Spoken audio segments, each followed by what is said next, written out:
you guys, and welcome to another episode of Transparent Table Talk. I am Yolanda Crump. Transparent Table Talk is a platform where people are willing to speak about their personal life from a humble, transparent, and a vulnerable place.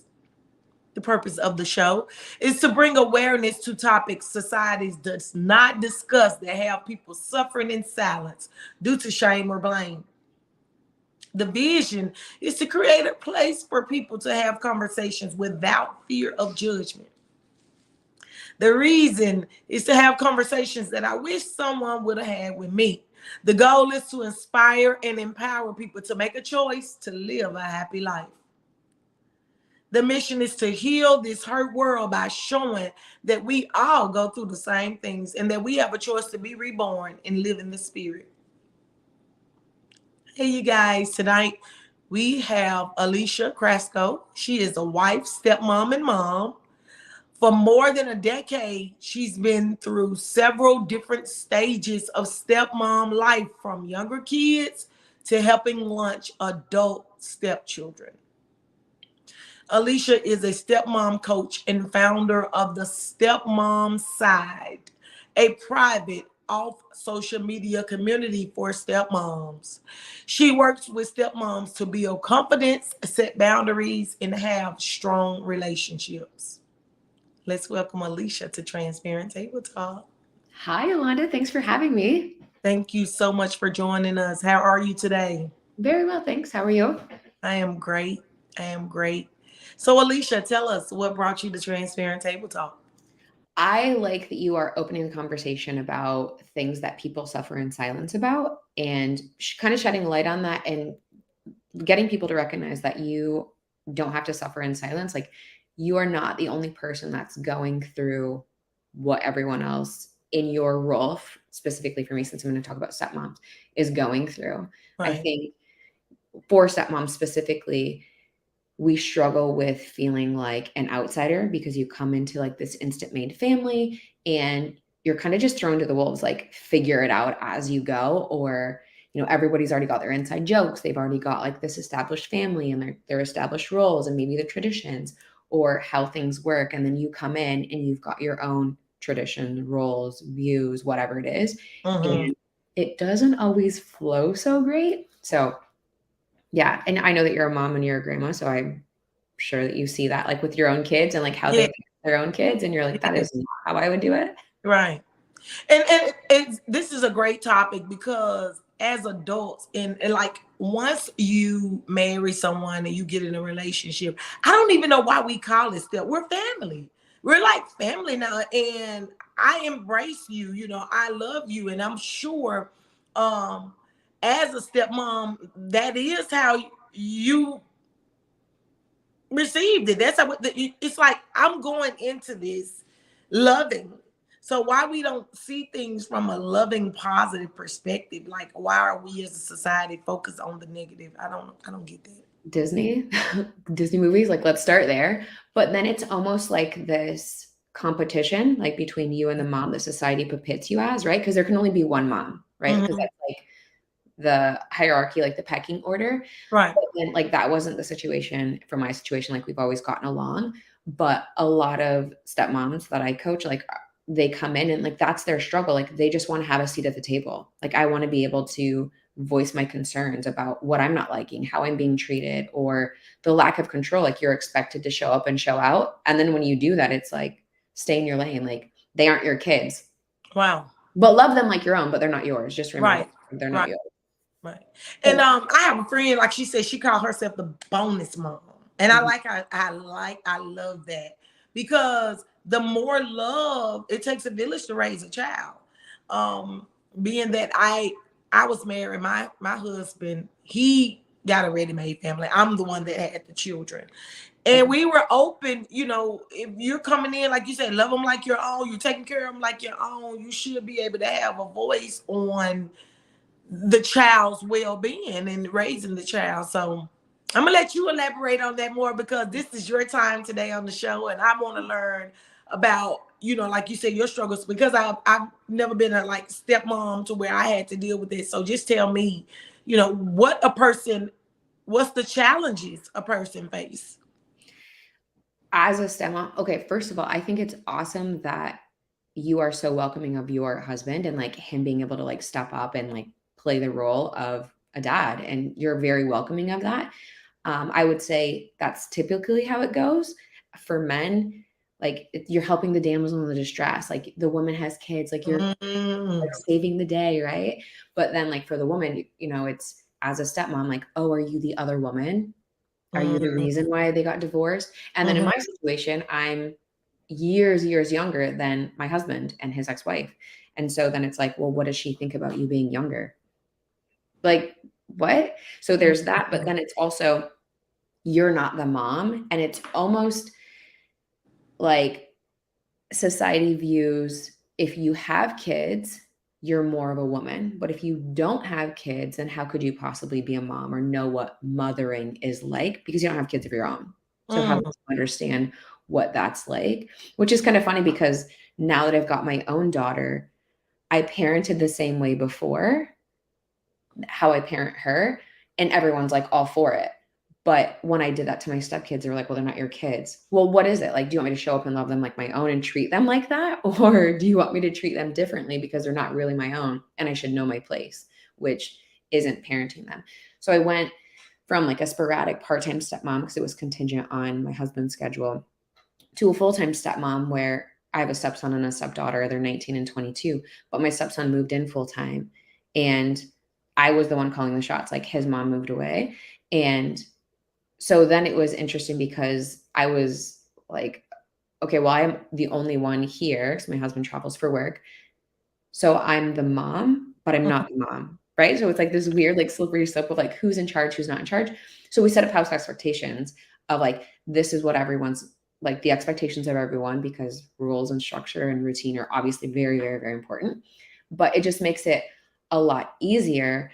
But yeah, as a stepmom, it's weird to try to find a seat at the table, especially if like the relationship with your partner and the ex aren't that great, or if there wasn't a marriage or whatever the reason was for it ending. And so trying to navigate how you fit in is a whole nother ballgame of like, where do I fit in? And you know what? Sometimes the kids' mom want absolutely nothing to do with you. And then sometimes you have a situation like me where, you know, she's open and receptive to it. So the varying degrees of being a stepmom are so wild that it's like one size definitely doesn't fit all for like advice on how to navigate your role. wow. And sitting here listening to you, Alicia, you know, because I'm a strong person of following the word, and that is applying it, right? And I'm talking about scripture. Mhm. Um, we've been conditioned that we're supposed to be these godly people. We're supposed to do this and, you know, follow the scripture, and we go to church on Sundays and Bible school on Wednesdays, and, you know, but when it's time to live good, know good, recognize the good, because all that is God is good, right? It's like we allow society, like you said, to come in and point out the negatives, make it a competition, put fear, doubt, and insecurity in things. Absolutely. Um, right, instead of recognizing that what a healthy relationship is. Like, why we don't sit down and know that we have a blended family now? Why don't we embrace because like I said, I don't know if you misunderstood me, because my husband, he helped me raise my kids, but in 2019 we divorced, right? Okay. We divorced in 2019, but there's been instances since our divorce that I had my ex-husband and my children's father, I've cooked dinner and invite both of them over, because I Yep. look at it like, this is my family. Like, although we're no longer together, but we are still family. That's this weekend we had our 18-year-old daughter, my ex-husband, and our 18-year-old daughter, she graduated. I have a 30-year-old, 28, 18, and 16. So I have two sets of children by two different men. The older two have the same father, and the young two have the same father. And my point is, we are still a family. When my daughter's graduation party was this weekend, we got together, we cooked, we invited everybody. Like, Yeah.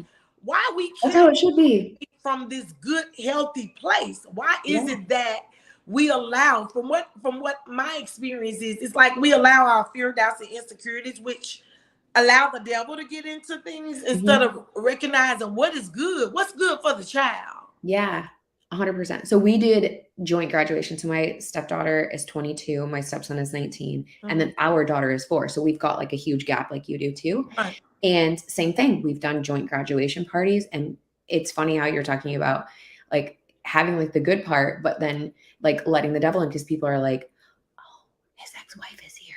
Right. Okay. I'm the one that invited her. Like, we are the one that planned this party together. Like, we did this together. Or like my stepson's in the military and he graduated from basic training in December. I was the one that was like, hey, we're staying at this hotel. These are the dates that we're going to be there. Hey, Right. by the way, we've got a bunch of everyone like meet back at our room. Like, we've got a bunch of food and drinks to go through. Bring whatever you've got. We'll eat as much as we can tonight. And it is interesting because that's not the normal. But I also don't think that that should be what people strive for because it takes a lot of growth on everyone's part, right? Like, it's not just, okay, Yolanda, you did the work. That's awesome. Now everyone is going to be like perfect and we're all going to work together. No, it takes a lot of work. Like, if your first set of kids, like if their dad has remarried, like she has to do the work too, to be secure, to have the confidence, to understand that you're not a threat. Like, Right. just because she's come to a joint graduation party at your house doesn't mean that your ex-husband wants to get back together with you. Right. Right? Like, so it's Right. growth on everyone's part and it's maturity on everyone's part, but it's people feel like they're failing as a blended family if everyone doesn't have like matching jerseys, or like you and I, like they can't have joint graduation parties. And I think that's where we set everyone up for failure when you're like, this is what you have to do. Right. A healthy relationship for everyone looks different for everyone. Right. And Right. I think that's okay, but people feel the pressure to, we need to have, big family photos together, or like we need to be able to take vacations together, or we need to be able to sit at a sporting event together to be okay so everyone else thinks that we're okay. And I'm here to say, who cares what everyone else thinks? Right. It's your life. Like, it's your family. Like, it's either working or it's not. And if it's not working, like, no shame, no judgment. Like, it's just not working. Like, you might be further along in your healing process or your personal development or your personal growth, and not everyone is there. And that's okay. Like, we need to be able to hold space for where people are in their journey, right? Right. And not worry about what people say. Yeah. That's that little thing of doubt and Yeah. insecurity. How does it look to people? And that's something I talk about very openly. And I'm glad we're having this conversation because we do need to. That's the reason why this show was created, because we do need to be able to have these conversations. And we do need to let people know that they're not alone. But that's where I'm at. It's like, why is it as a society we put so much emphasis on what people think? Yeah. What other people think, or your Right. value, your personal value is dependent on what Yolanda thinks or what Alicia thinks or what some random person thinks. Who cares? I see this a lot with stepmoms, like if they've got teenage stepdaughters. Well, she's said something snarky to me, or she doesn't like my outfit, or she, like said that she has a better body than I do. First of all, like, let's start with she's a teenager. Like, let's just start there. And then what do you care about what somebody else says about you, let alone a 14-year-old, a 15-year-old, a 16-year-old, a teenager? It's okay if you guys aren't perfectly happy 24/7. I've got my own daughter, crazy about her. Do I like her all the time? She's 4. Like, she's 4, right? Like, I love her. Yeah, I got an 18-year-old and I only have one daughter and 3 boys. And baby, just know when she get at that age when she PMS, make sure you put it on your calendar. Right. But like with our own kids, we don't like them 24/7. Right. So how could you be expected to like someone else's kids 24/7? But that's where that shame comes in of like, I must be a horrible stepmom because I don't like them 24/7. And where you and I, we can talk about how, we didn't like what our kids did, or, whatever Right. happened. But if I were, and everyone will support us because they're like, oh, you know what, being a mom is really hard. It's really lonely. It Right. takes a village, and I'm willing to support you. Now, if I put step in front of my name and I say, I'm a stepmom and I'm struggling with my stepkids, then it's turned back on me. It's just because I don't love them, or it's because I'm evil, or how could I talk terribly about someone else's kids? The struggles are still the same. Hear me on that. Like, the struggles are still the same. They don't clean up after themselves. I still have to cook for them. I'm running them errands. But then it also, like, the good parts are still the same. The love is returned. The good times are, we laugh together, we talk together. Like, it's all the same, but it's because I put stepmom and stepkid that it's totally different, which I'm like, as a stepmom, I feel like your village needs to be 8 million times bigger because Right. it's really hard, especially if you don't have, like, I didn't have kids of my own. And I came in, my stepkids were 8 and 11. So I didn't get, like the baby bonding years or like the little kid years where we got to Mhm. bond together. I came in the middle of the story, which is Wow. like another part of, like, you have a really great relationship with your kids and like their dads. I've got a really great relationship, but people compare like the beginning of their journey to where we are. And that's not fair either. You can't compare the beginning of your journey to the middle of someone else's, because I'm going to guess that your relationship with your exes like hasn't always been great. Like, it ebbs and flows. That's okay. Like, it's perfectly fine. Some days you stumble, tomorrow's a new day, man. Like, Right. tomorrow's a new day. And that's what we don't talk about enough too in society, to let people know how their opinions and their comments affect us Yeah. really. Like, we've been so conditioned to mask and I'm like, oh, we're not studying them. It doesn't matter. Okay, we say that on the surface, but we really be dealing with the little voice in our Mhm. head that nobody hears. Like, man, that hurt my feelings. That's really disappointing. Just like you said, if you and I had the conversation about our daughters, we'll be so supportive of each other, but then you don't have a right to express how you were dealing with something with your stepson. Whereas as a society, like I said, we don't tell that flip side of how we've been conditioned to mask it and act like it's okay, rather than that hurt my feelings. Mhm. Yeah. That's this, that the way things are, like a double-edged sword in a sense. 100%. Either you're this way or you're that way. And I'm saying, and I talk about this, we never talk about the flip side, because, oh, you're a big crybaby, you're Mhm. emotional. No, You're even as dramatic. adults. Yeah. I still have feelings. I'm still Right. human. Yeah. And that's what you're pointing out. That's what I'm hearing you discuss today, is that people should be mindful of their opinions. They should be mindful of their comments. They should be mindful of your feelings when it comes to, because I'm still in this and I love this child. I made this decision when I married their father that I'm marrying the whole package anyway. Mhm. Yeah. And it's interesting, like I said, I showed up with no kids of my own, how I show up and do the mom role, and people are like, "Oh, it's different when you have kids of your own." Or you wouldn't understand because you're not actually a mom. You're Right. not a real mom. I don't know about you, but I like, this is legit. Like, I flesh, skin, bones, like the whole works. Like, Right. what does And a real the mom look same like? thing your mom does when she has them. But it's Period. because, yeah, because I didn't actually birth the kid. And I don't necessarily think that like a real mom, like in the step family, blended family world, people say like bio mom. I don't like that word, bio, because not everyone comes to have their kids biologically. Sometimes they're adopted, sometimes Right. it's a foster kid, maybe like however it is, right? Maybe you got a donor, whatever the case may be. So in my realm of the world, I always say the mom. And that is triggering for stepmoms sometimes. But I'm like, that's what she is. She is the mom, regardless of how she got there. She's the mom. Mhm. Um, it goes back to like that competition thing of like, well, there needs to be two of us or what. And I'm like, she's the mom. It's okay. Like, one, and if you can say her name, like if it's a high conflict thing, and people have little pet names for the mom, and I'm like, use her name, humanize her. She's just like you. She goes to bed, she gets up, she eats, she sleeps, like all of the things. she's still a human too. Like, she still deserves that respect. You don't have to like her, but how you treat someone says more about you than It does. right? So But it goes back the other way. How somebody treats, people treat you, how you allow them to treat you. mhm. Same thing.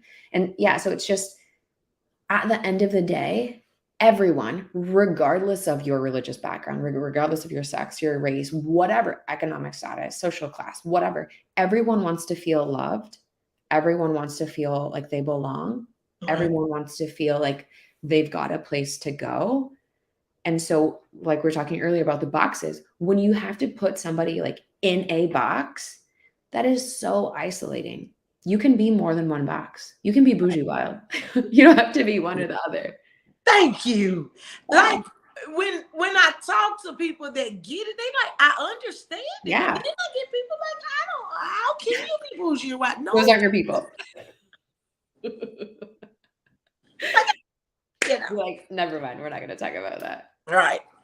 So I mean, like I said, these conversations are necessary.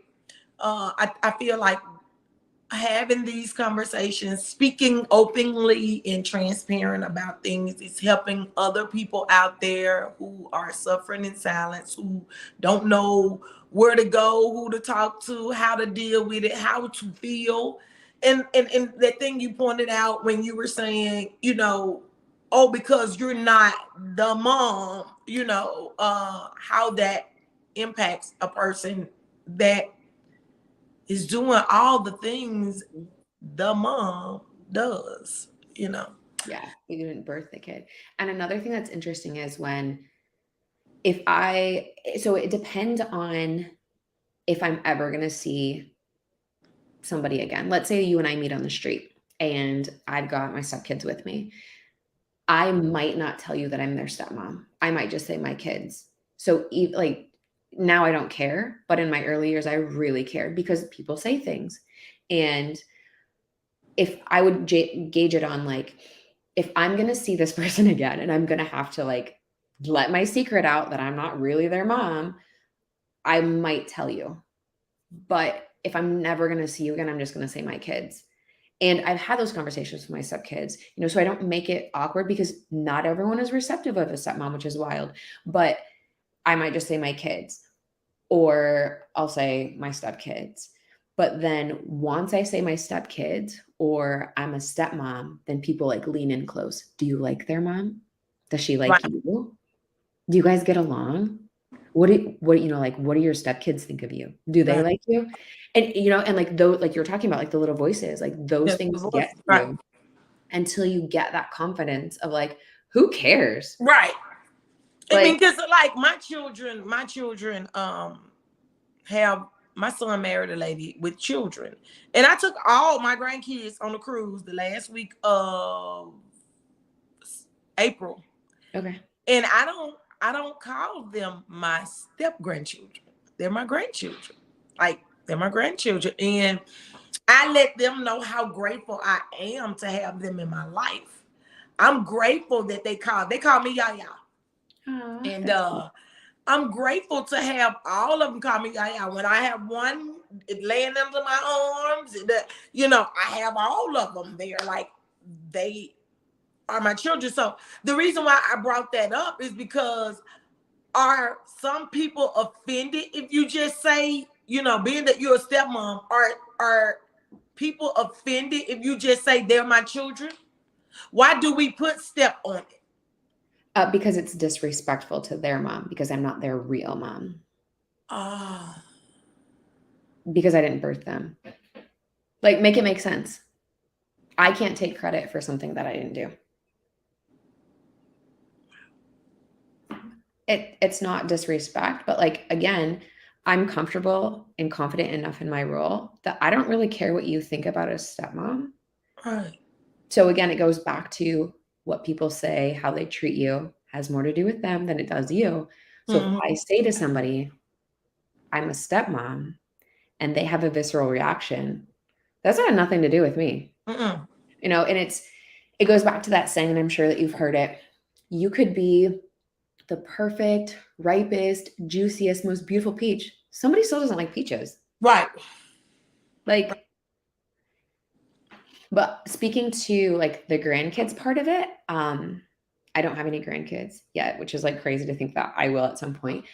But that's the beauty of like little like babies and kids. They don't know the dynamics of blended or step family life.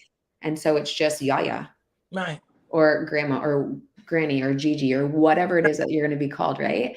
And so it almost smooths that a little bit because then your stepchildren see you like in a different light, if that makes sense. Because then you get to have like a completely pure, like from the start relationship with their kid that doesn't have this tainted view of whatever upbringing they had, right? And then you can't help if, or they can't help like if their kid really likes you, and let's say that your situation, like, or your relationship with that stepkid wasn't that great, well then now what? Like their kid really likes you, so then you're like, Right. yeah. So I've heard like grandkids, as far as like step family situations go, like really helps out. I don't know. Ask me in like 10 years when I know. Yeah, I have a huge blended family. I'm the grandmother of 5 biological, but I have 8 Okay. in all. So Do they all call you Yaya? everybody call me Yaya. That's so cute. Everybody calls me Yaya, and I have a 16-year-old son, and then my son's wife, she has a 14-year-old son. So my 16-year-old son, he'd be like, "What's up, nephew?" That's Like so funny. I love it. I love it. Yeah. And when we went on the cruise, he said he was telling people, "This is my nephew," and he was like, "Ma, he did not like me telling people he was my nephew." And so Saturday when we had the graduation party and they came over, he was like, "What's up, nephew?" He was like, "I'm not your nephew." And his biological grandma was like, "Oh, yes, you are, because that's Terrio's brother, you know."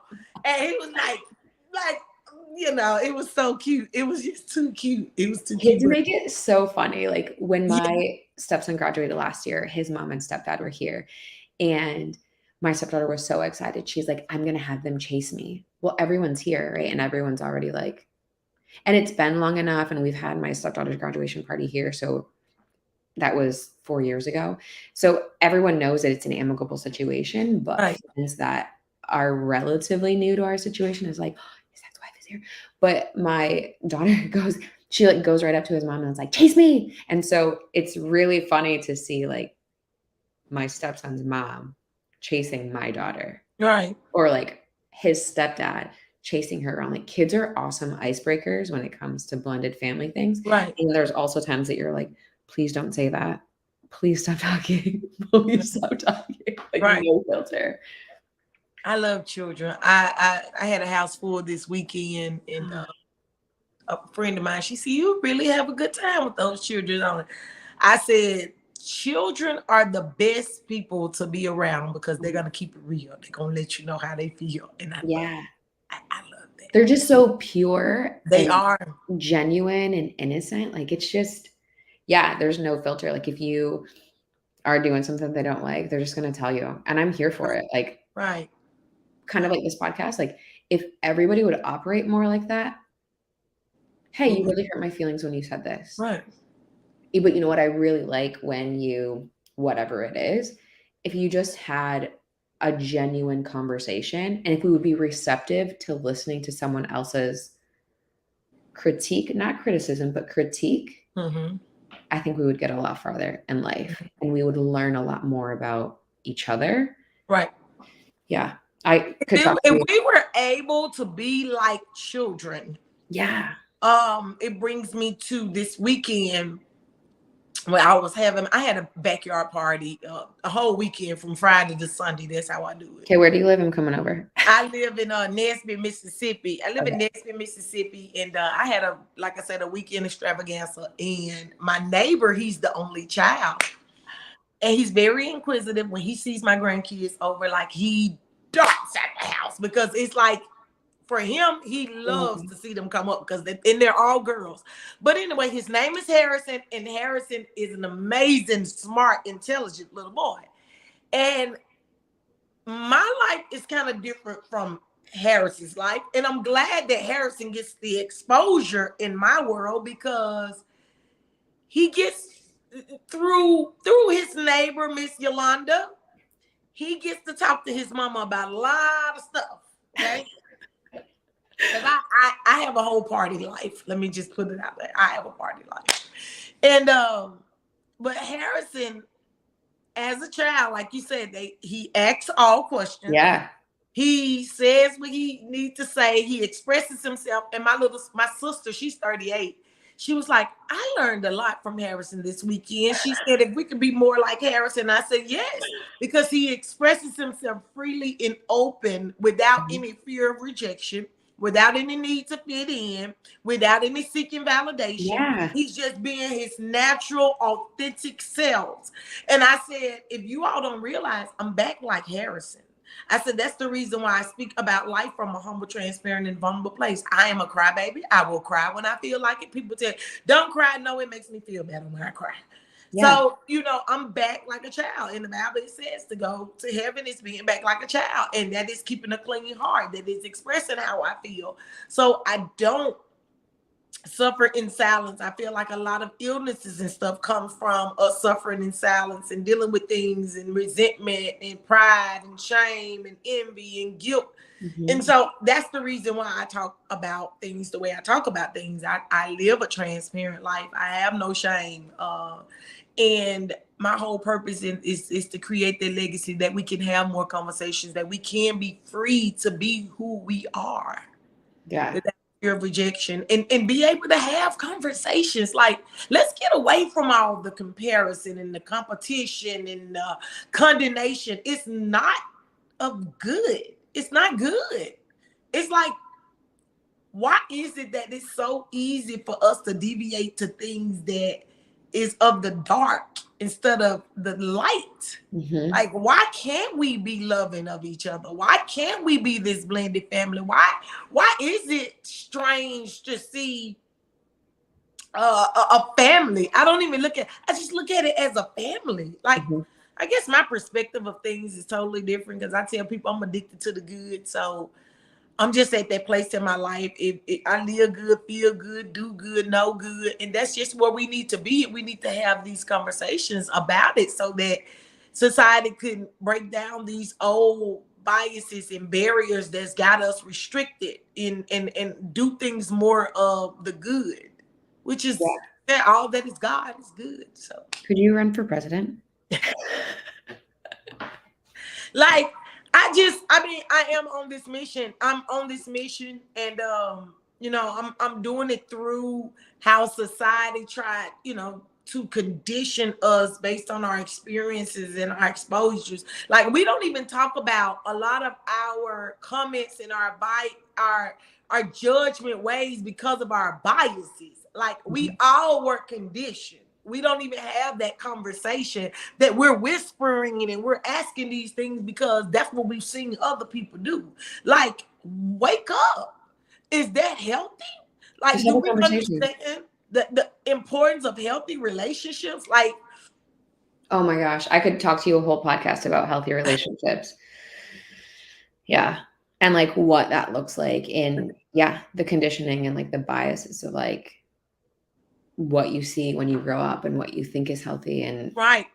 And how you have to wake up from it. And that's the reason why I created this show, is to have these conversations, to dig. Like, every time I have a podcast and I talk to people, we get into the conditioning, we get into the biases, because at the end of the day, Alicia, that's the reason why people do the stuff they do. They don't even realize that, if you notice your child, she mimicking a lot of stuff you all are doing.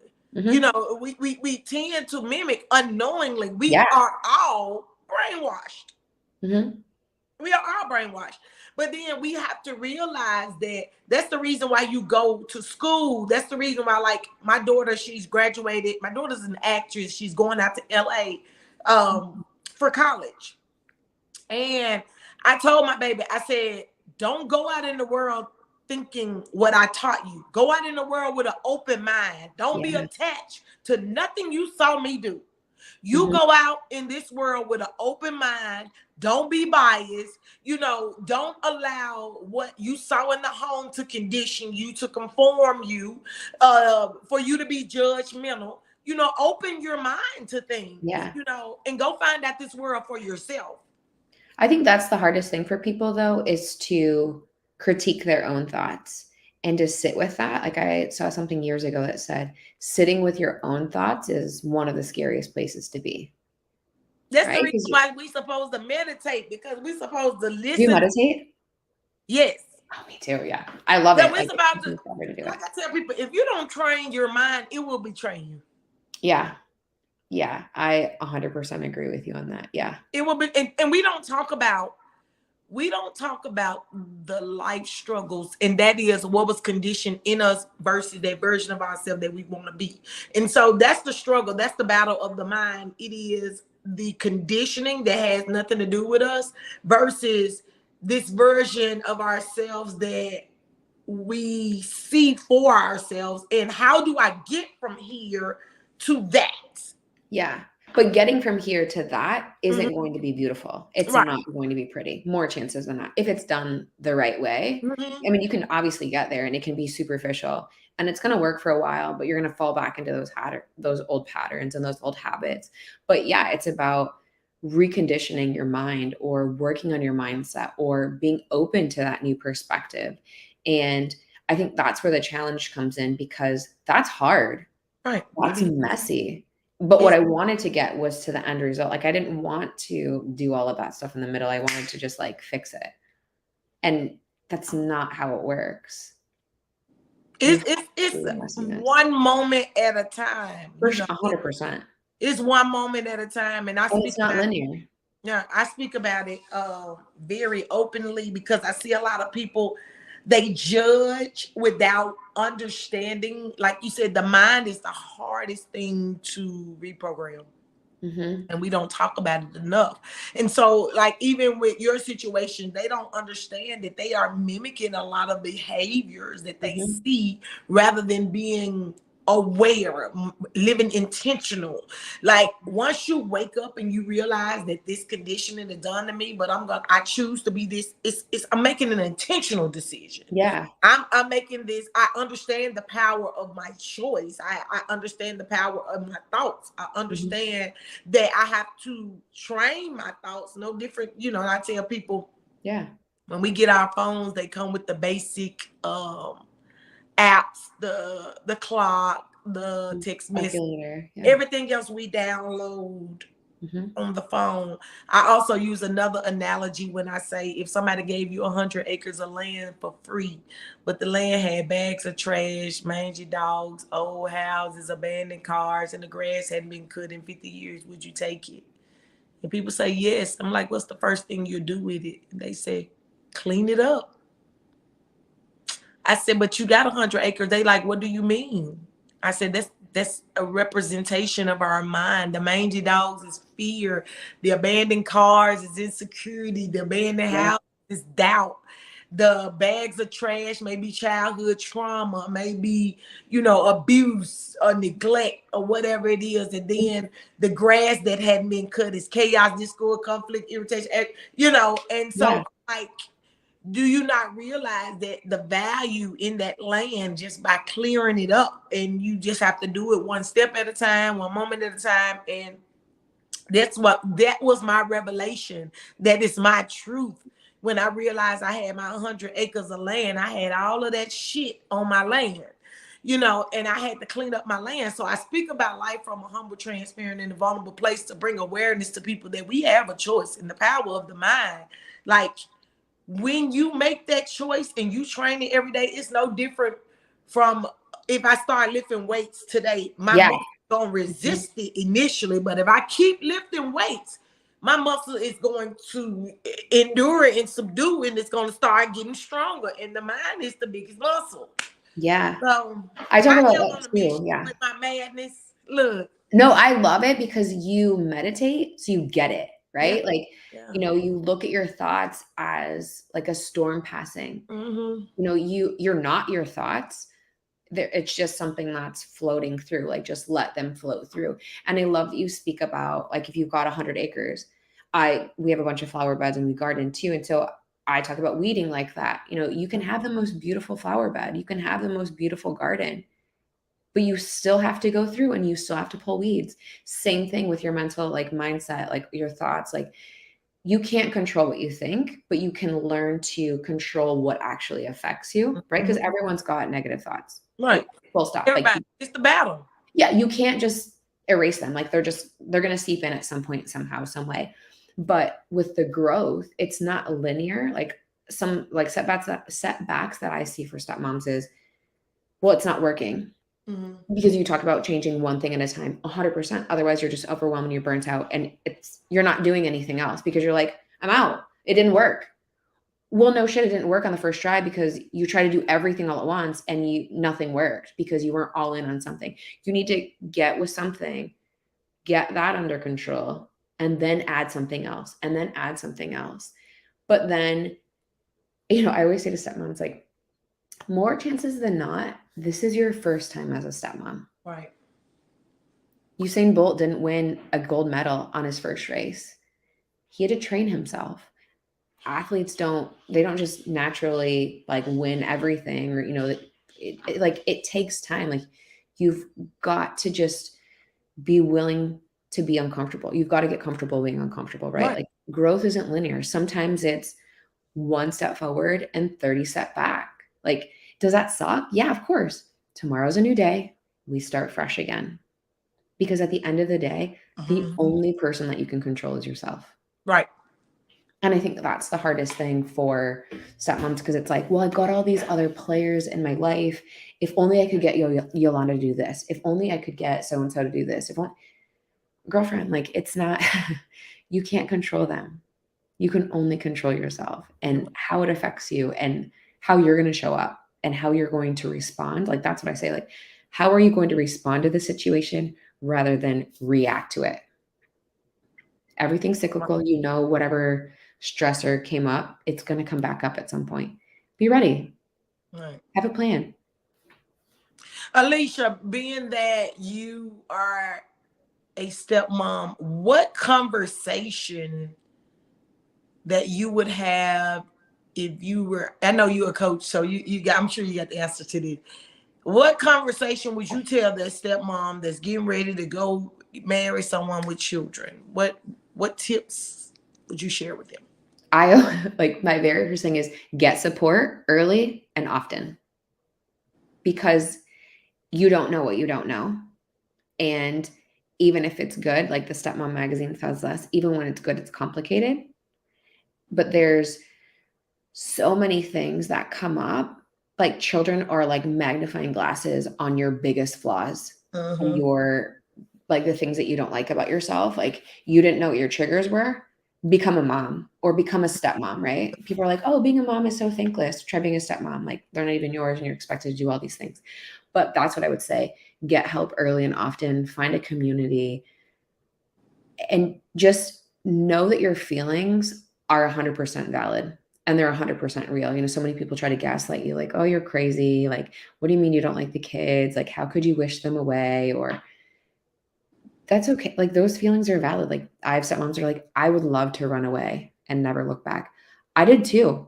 I spent the first year of my marriage Googling how to get divorced in Michigan. I found out that there was a 6-month cooling off period if you had kids. I didn't have kids. I was like, I could easily get divorced. But yeah, get help early and often because it's isolating. It's so lonely. And like at the end of the day, that voice is there like, you're not good enough. You're not a real mom. Like all of the things that people said to you or all of the petty questions that they ask you, they're there and they play a huge role in how you show up. And it's unnatural to be pit against another woman that is supposed to be on your team helping raise these kids together when you are like societally supposed to be like competition. So it's like there's a lot going on, and unless you're a stepmom, like you don't really get it. So yeah, get help early and often. That's what I always say.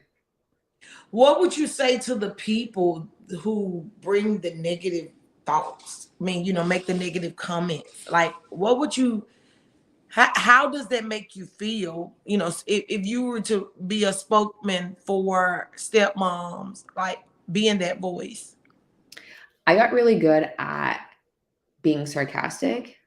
You know what, like somebody would say, oh, what does your husband's ex like you? And I would just kind of look at them and be like, did you really just ask me that? And then they're like, oh.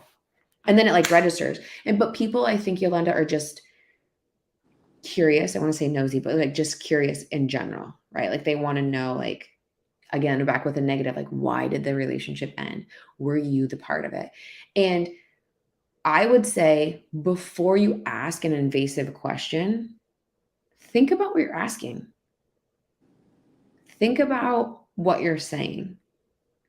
And if you were in some sort of similar situation, it wouldn't be exactly right. Would you like if somebody asked you that? And typically it's people that you don't know. It's strangers. That'll just be like, oh, do you like your stepkids? If I told you that I had a daughter, you wouldn't ask me, do you like her? You just wouldn't say that. But it's almost because you're a stepmom, like all bets are off. Like you can just ask me whatever you want. So I would say, think about what you're actually asking and what's coming out of your mouth before you say it. Because again, like we talked about earlier, everyone's got thoughts, everyone's got biases, everyone's got judgment. You don't have to act on it. Everyone's got it, but you don't have to act on it. And tell us, how can they find your community support? Because that's one thing you said, that stepmoms need to get support. And I can see where you do need that community where you can be able to talk openly without being judged. Yeah. And talk to people that understand, you know, the position you're in now as a stepmom, to get that support. So how could they find you? I am across platforms at Alicia Krasko. Instagram is my favorite. That's where I hang out. So it's ALICIAKRASKO. And then my private community for stepmoms is the stepmom side, like the stepmom side of the story.com. So the stepmomside.com. Okay. Thank you so much for sharing that information. Transparent Table Talk is a place where we talk about life from a humble, transparent, and vulnerable place to bring awareness to things that have us suffering in silence. And this was a great topic for us to talk about today. Thank you again, Alicia, for taking the time out to be a guest on Transparent Table Talk. Thanks for having me, Yolanda. It was definitely worth the wait. Thank you. You're welcome.